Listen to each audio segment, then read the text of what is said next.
Hi, I'm Patrick, and welcome to Comparative Politics in a Globalized World. Whew, new year, first lecture. This is exciting stuff. Maybe for me more so than for you because you've already seen me a bunch of times. What we'll do today in this lecture is we will have a very gentle kind of ramp up to the course itself, in that we ask mostly, why do we even compare? Why are we teaching this entire course on this seemingly one method in political science? Because after all, comparative politics isn't everything that you do. In fact, if you study IR, you might be asking, why do you do comparative politics in the first place? And hopefully I'm going to provide you with a couple of good reasons today that could answer that question for you. So this is really your introduction, and in the next lecture we will look more at the how and what of comparative politics. So what are we actually analyzing and how we're doing this? Today is very much about the why. Why should you care about this particular lecture series? So let's start with a couple of definitions, and I will point out in a second what the core operative clauses are in these definitions. So what actually is comparative politics? We have two main definitions here from Viarda and from Lane. They're a couple of years old, but I think they're still applicable to this course and to what we're doing in comparative politics more broadly. So Viarda says comparative politics involves the systematic comparison of the world's political systems, and we want to explain differences as well as similarities. But we're not journalists, of course. We're not just reporting or describing one specific country, but we want to explain and explore patterns, processes, and irregularities across countries. Lane pretty much hits the same spot here when they ask what is comparative politics. It's two things: first, a world, and second, a discipline. So first off, it's a world in that we open up our view of the world. Comparative politics can look at all political systems across the entire globe and across all time. And the discipline then that is related to this is a field of study that tries to explain, again, the patterns and regularities that we find across these. So just pointing out here in bold a couple of the main operative phrases and core concepts. So comparative politics is very much about a systematic comparison. That means we look at differences and similarities, and we want to explain patterns. A little bit of this I've already talked to you about in ISEB, actually, last semester. And then I said that much of what IR theory was doing was pattern recognition, and essentially we're doing the same thing here in comparative politics. And then in the Lane definition, maybe the most important part here is that we look at political behavior and political institutions, and we want to explain and understand them. And maybe, and this is what's interesting about the Lane definition here, maybe we even want to influence it. Because once we understand where a country is relative to all others, maybe then we can also develop an understanding of where we want that country to go. Do we want it to go up or down in whatever ranking or comparison we're making, for example? So comparative politics is important, and that goes for both of you that are studying politics and those that are studying IR, because it is one of the main sub-disciplines of political science. Obviously, we have other disciplines. You've learned about international relations while you were on ISEB last semester. You already know about political theory because, again, you'll have a course on it. Public policy is another one. So comparative politics is a subfield. There are people out there that just consider themselves to be comparative political scientists, or comparativists, if you want. And the things that are really important in comparative politics compared to other subdisciplines is that spatiality and temporality are important in defining the unit of analysis. So variation across space, that's spatiality, and variation across time, that's temporality. Those are the things that interest us. Changes across, or differences across space or across time. What separates comparative politics, say, from something like IR, is that we are mostly focused on interactions that happen within political systems. So let's say we explain British politics with things that happen inside Britain, and then we can compare that with French politics, and we explain that with politics inside France, or factors inside France. we're not really, in comparative politics, worried about the interactions between these two systems. So when we compare, say, Britain and Tuvalu in the Pacific, that doesn't mean that we're comparing how these states are actually interacting in the real world. That has very little to do with what we do in comparative politics. We make that comparison as the observer of the situation. So comparative politics between Britain and Tuvalu is not about how much are they interacting, how much are they trading, how are they, exchanging political statements and so on. It is about taking the political system of Britain and then comparing that to the political system of Tuvalu. So it's both a field of inquiry and a method of inquiry. Field of inquiry because there's people that look at the entire world through the lens of comparative politics. They think that the best way to answer political questions is to look at them comparatively. And it's also a method of inquiry because you can be interested in all kinds of empirical political questions, and then you can use comparison as your method. And much of this first part of the course is going to be about that. How do you actually employ and use the comparative method? What's nice about comparative politics that I always feel is that it broadens our horizons. One of the things that we hear occasionally in Edinburgh, or maybe even we hear in the Western world, is that we don't pay enough attention to things that happen outside of our little bubble. Well, with comparative politics, we can burst that bubble, we can open up our horizons, and we can compare all kinds of things from all over the world. One of the things that I like bringing up here is you see the map here on the right-hand side. There is a bit of a meme, Africa is a country. Whenever you hear someone say, in Africa, politics works like that, or in Africa, people are doing that, that's of course complete baloney, because Africa is a continent of over 1 billion people, has a ton of countries, many of which are very different in their politics, in their developmental status, in the political culture, and so on. So with the lens of comparative politics, we can break that up. We can have a more fine-grained view of the world that goes beyond just our own immediate horizons.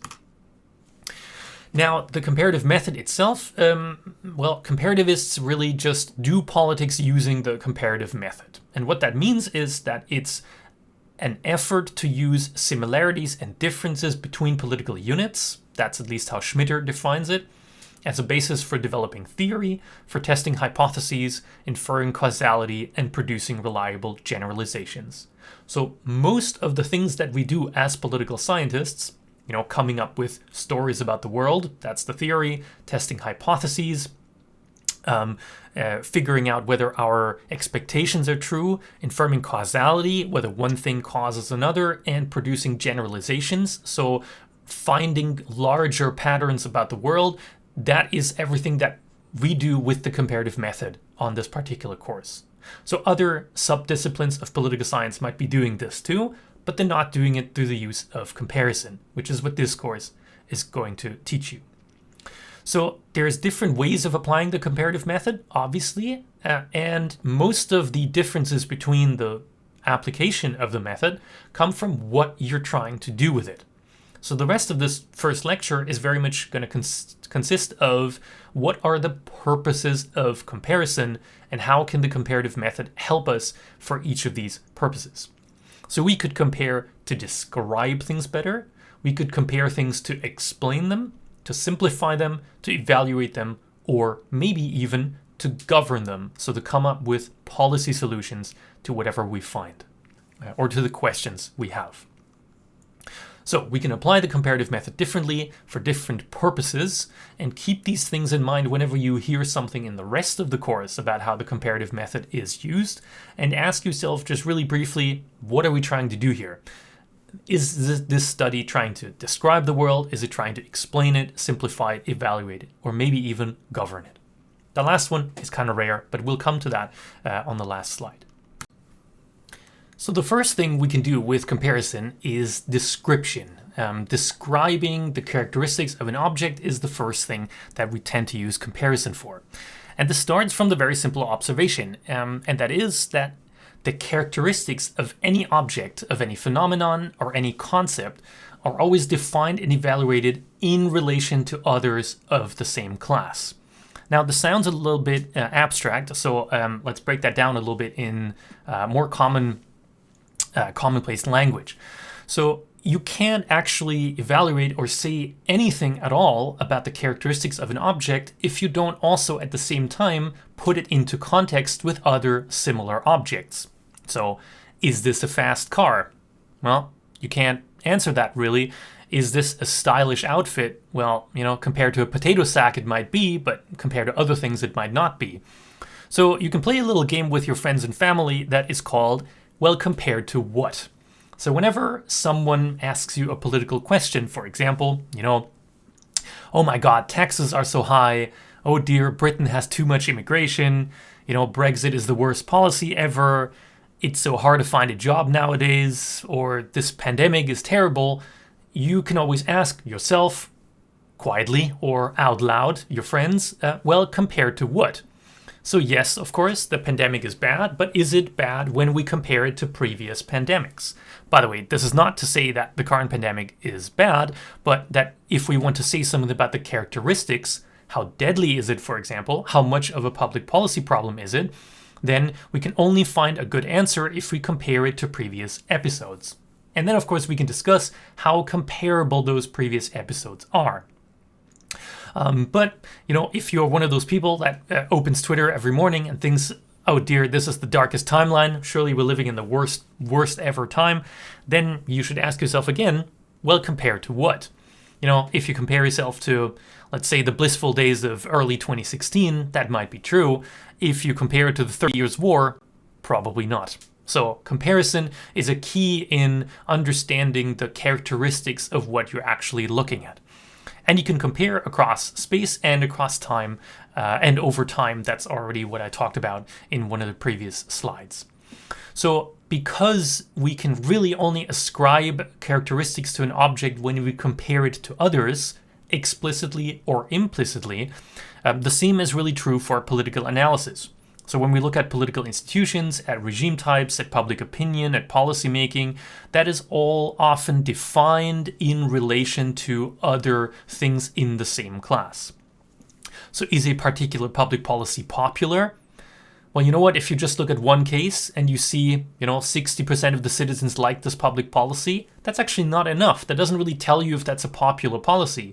You either have to compare it to other policies. Is this the most popular policy of all the ones that you've polled?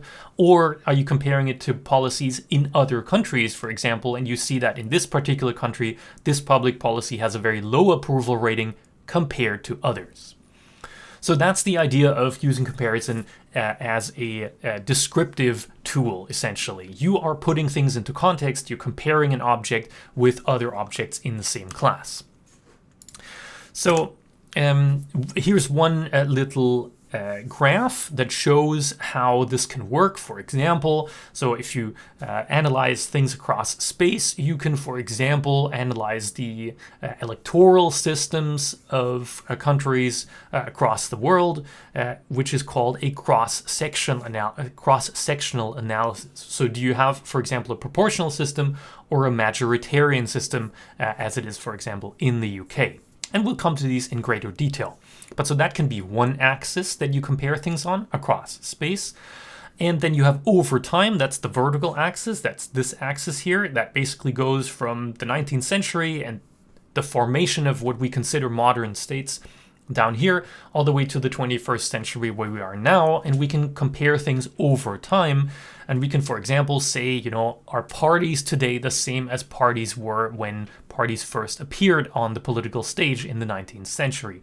And we can both describe what parties are better through this, but maybe we can also perform some of the other functions of comparison, such as the explanatory function. So what explains, for example, the way that parties have changed over time, if indeed they have?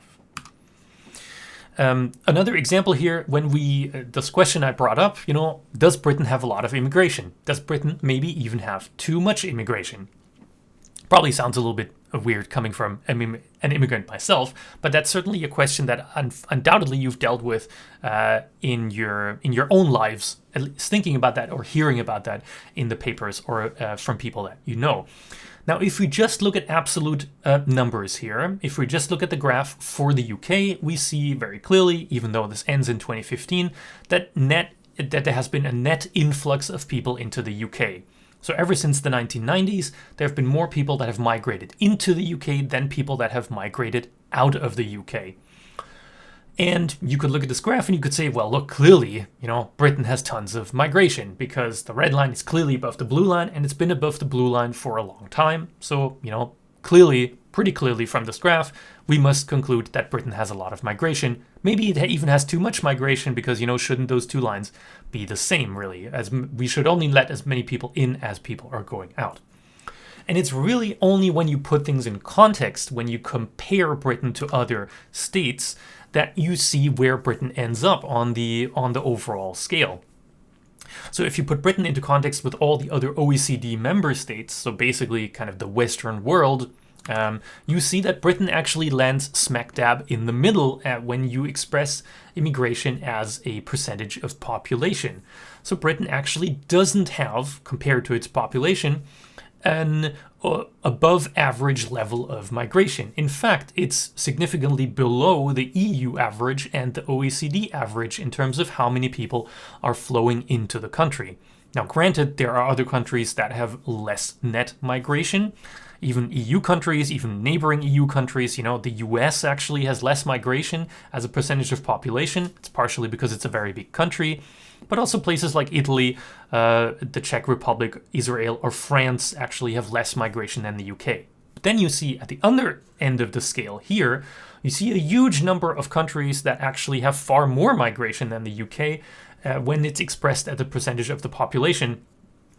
Countries like Austria, Germany, and then a very big outlier here, Luxembourg, because it's such a small country, have a lot more migrants per coming into the country as a percentage of population.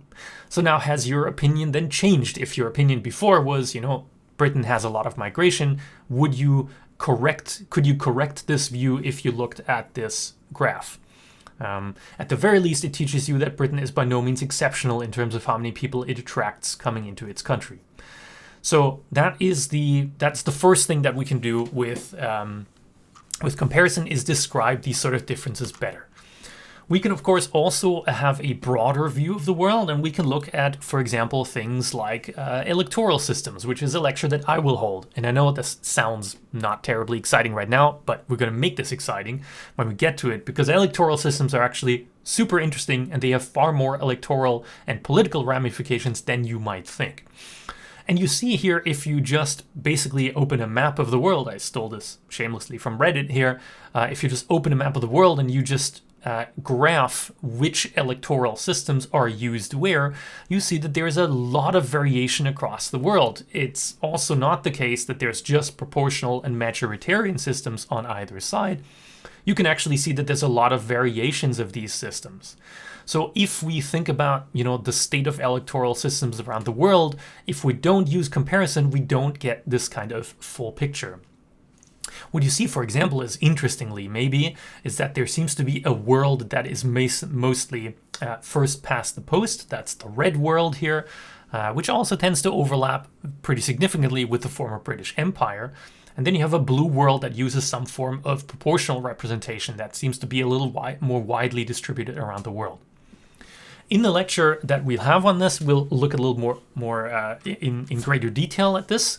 We'll figure out why that is the case, why certain countries have chosen certain electoral systems, and we'll look at a few of them in detail, and we'll work out their advantages and disadvantages. My personal favorite here is the border count system, which is really only used by one state. I'm not going to tell you what. You're going to have to wait for the lecture for that. But the border count system tends to elect not the people that are liked by the most, but the people that are hated by the least, which I think would be a good way to conduct things in the rest of your life too, really. So this type of description of the world really shows the amount of variation in a specific category or phenomenon, in this case, electoral systems. And we learn already that there's a lot more variation than you might have expected, even within the same world region. So the overall idea in using comparison to describe things is to identify specific characteristics. So what's distinct about a particular policy, a society, or a political system, and what does it have in common with others?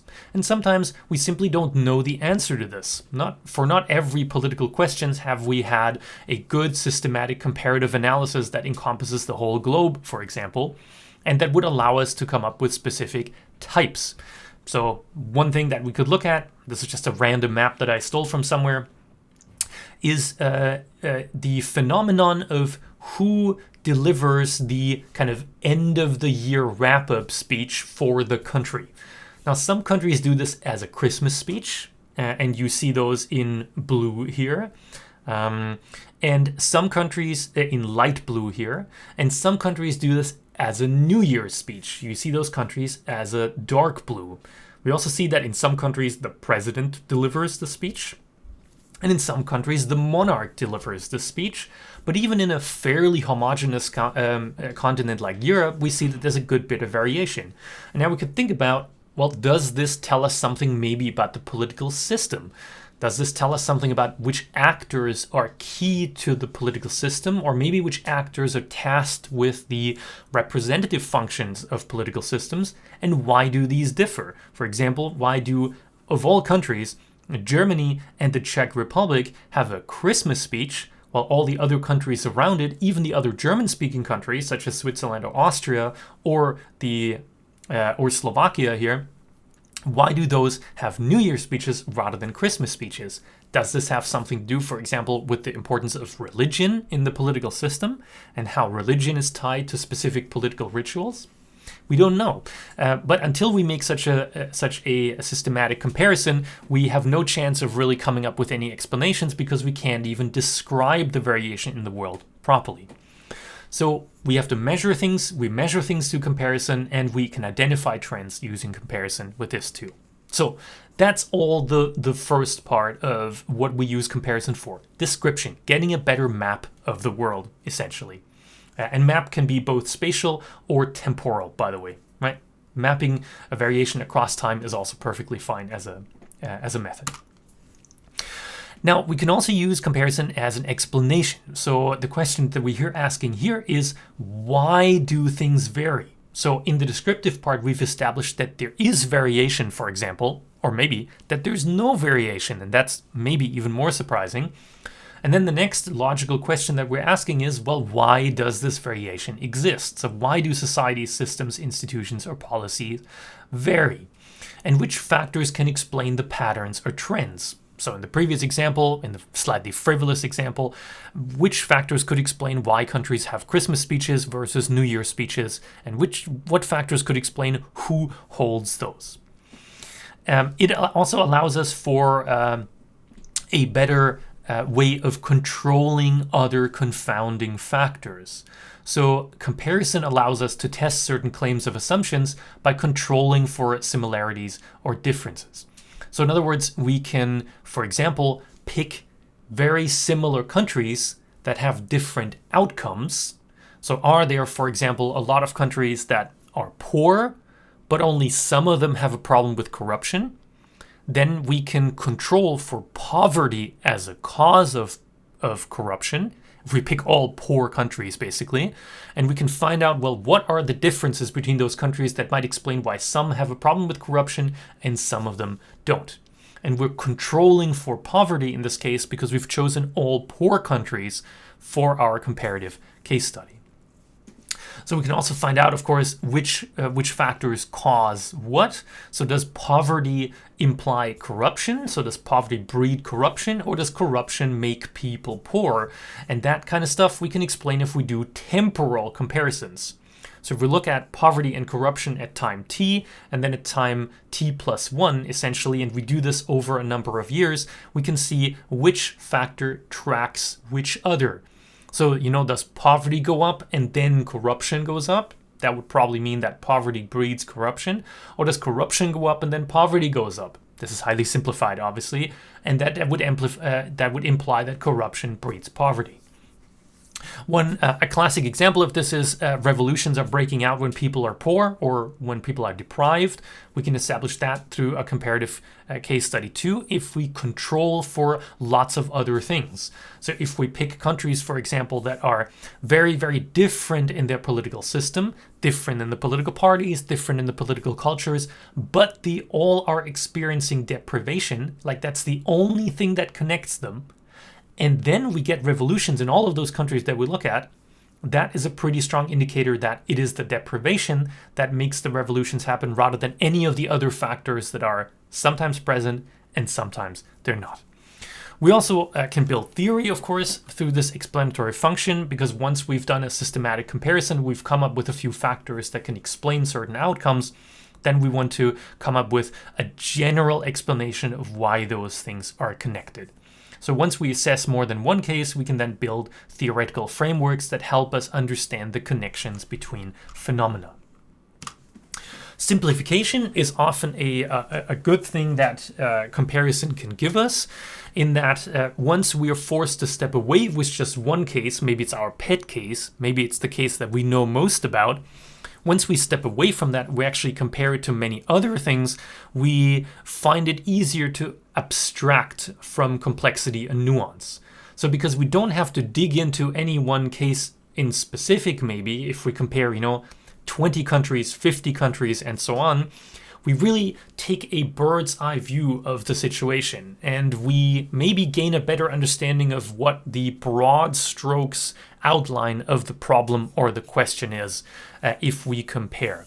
So the risk of getting too tied up into the minutiae of any specific case is reduced when we use comparison. We can also narrow down our focus because we are not worried about, say, all aspects of a political system, but we're only comparing the upper house of several countries, and we want to find out what it does or why it does the things that it does. So we can conduct analyses of specific elements of political systems, and that allows us to keep a narrower focus rather than us just looking at one specific case. We can codify concepts, categories, and classifications. So the simplification factor comes into play when we sort countries into certain categories. So the idea of categorizing things through comparison is one that is quite strong. One way that we'll encounter this later on in the course is, for example, that the social scientist Esping Anderson found out that there are specific types of welfare states. So how states are taking care of their citizens, that's not randomly distributed around the world. There is very specific models that correspond with specific countries and world regions. And these kind of categorizations can help us understand better why they came about and why they vary. And then lastly, of course, the simplification helps us with quantification and measurement. So comparison means that we can quantify things better and we can measure things better. And we'll come back to that in a few slides. What are you doing back there? Are you bothering the cat? No? No cat bothering. Okay.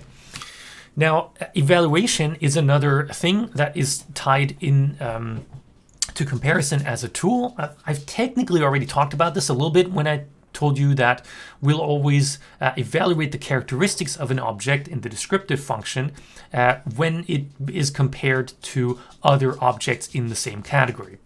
So if you want to find out which countries, systems, or institutions are poor, which ones are dangerous, undemocratic, authoritarian, unequal, or ineffective, or if you want to see on the other side of the medal which countries are successful, peaceful, democratic, liberal, equal, fair, and effective, we can really only establish that through the comparative method. So evaluating where countries rank on all of these factors is a key element of what the comparative method can give us. So in this case, we are generating data and statistics using comparisons. So we do rankings, we do league tables. I think there's a good chance that you actually are studying where you're studying now because you looked at a league table somewhere and you found out that Edinburgh ranks quite highly. Maybe not so much on the student satisfaction. We're still trying to figure that out, but it ranks pretty highly on other factors. So undoubtedly that has influenced even your individual decision making. So it's a pretty powerful tool, ranking countries, building indices and indicators, and benchmarking countries in terms of their relative characteristics to others.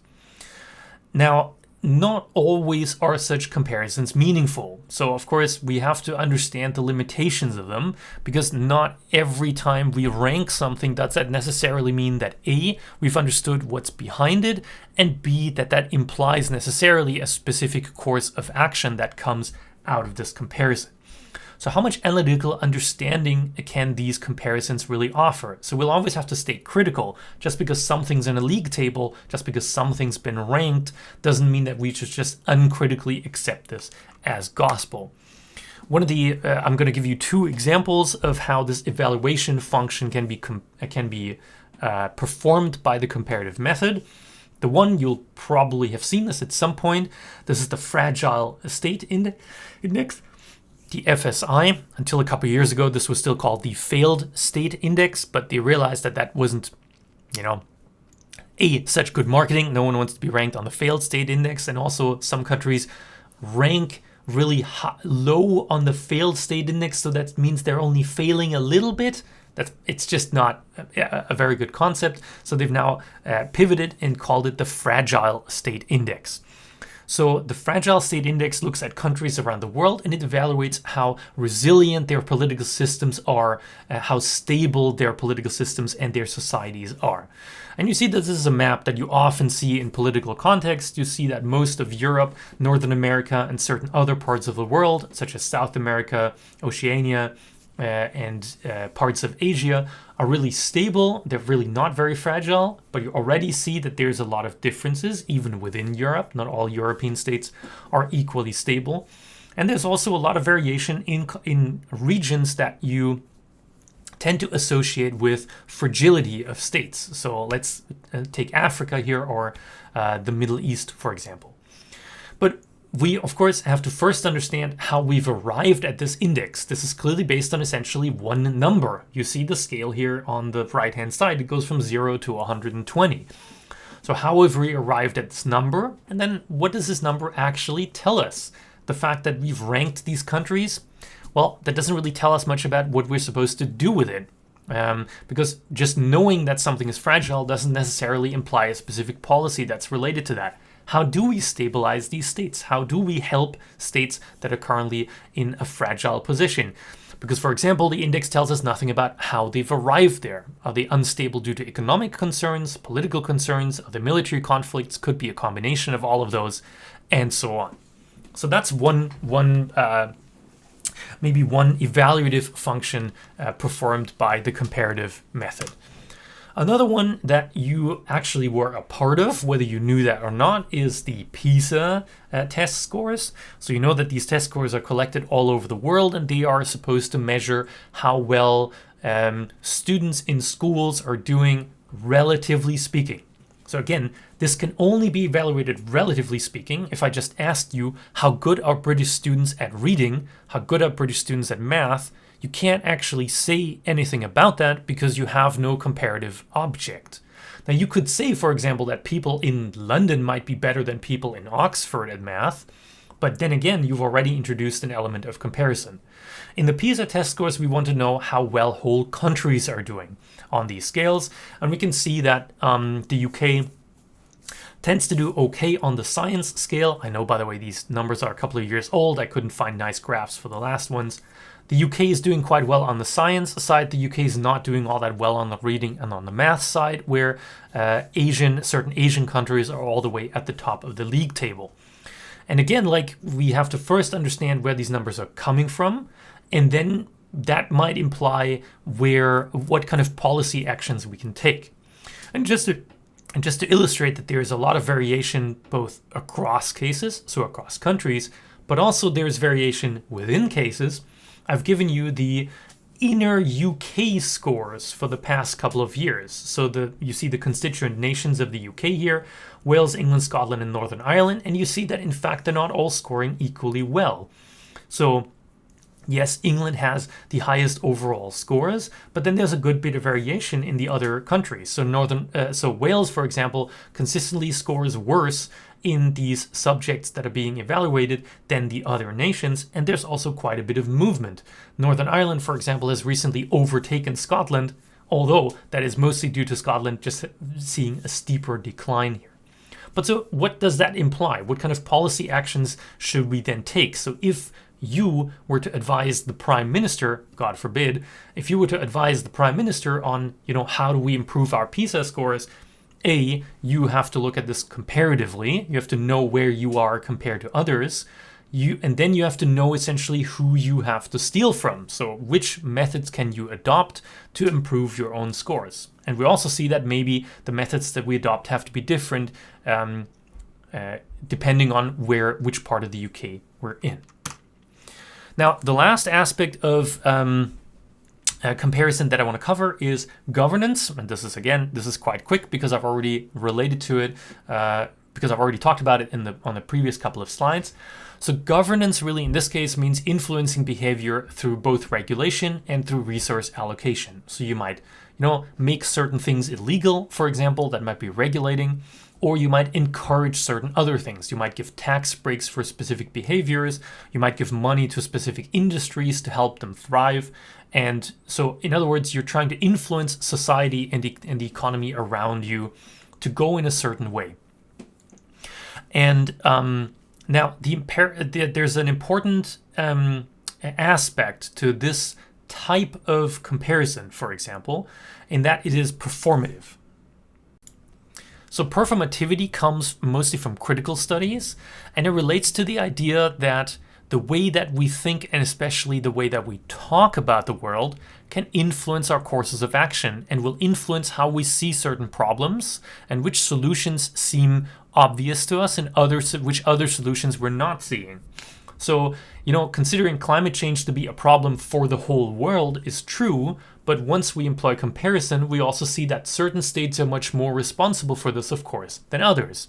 You know this, but if you look at this graph, which is 10 years old, so I should really find a better one, you see that the United States and the European Union are still responsible for over half of the CO2 emissions.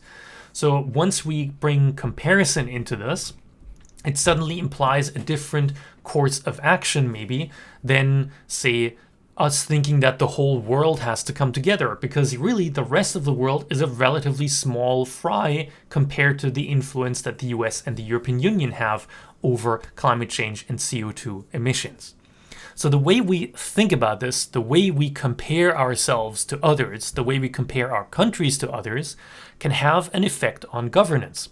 For example, countries hate being named and shamed. Countries hate coming last in league tables. It looks bad for the government. It's always bad when you can express your failure into just one number. Every one of us that's done poorly on an essay knows this. And it will influence how you attack a certain problem, how pressing certain things seem to be. So these rankings, this benchmarking, these league tables that have really proliferated over the past couple of decades as the availability of data has gone up, and as our methods of analyzing data have become more sophisticated, they've often been now used as the basis for justifying international action. How dramatic a problem climate change is very much dependent on us comparing our current timeline to previous times and estimating how severe a problem it is, but also having a better understanding of who contributes how much to climate change and what policy actions that should imply. So comparison can also, of course, then become a source of pressure at the national level. I already said, if it's really evident and can be expressed in numbers that your country is doing poorly, then your domestic actors will have a much easier time exerting pressure on you. If it's clear that in the PISA test, your country is doing much worse than others, even your immediate neighbors, that will generate huge public pressure, and it has, empirically speaking, in the past. It will generate huge public pressure for you to change policies and divert resources to where they're supposedly needed to improve these scores. So the simple fact of creating these PISA scores has changed the entire priorities of whole educational systems in the past. Now, obviously, we could ask, are all these numbers justified? How are they generated? Should they really be our only basis for evaluating our approaches? And should they especially be our only basis for coming up with specific policy actions? Or is this all comparison gone crazy? As you see in the bottom right corner there, just because you have numbers and you can add them up doesn't necessarily mean that what you come up with is the best possible solution. So this was a quick sort of ride through why we're actually doing comparison. We could describe things, we could explain things, we could evaluate things, we could govern things, we could simplify things. So we can do a lot of things with the comparative method. On all of these jobs that the comparative method can perform for us, we can always generate really interesting insights, but we have to stay critical. We have to understand what we're comparing, whether we can actually compare those things. So how comparable are these cases? And are the insights that we generate really reliable? Or can they be generalized to other cases that we haven't necessarily looked at? And these and other issues we'll look at in the coming few lectures. So thanks for sticking with me so far. I will see you in the next lecture.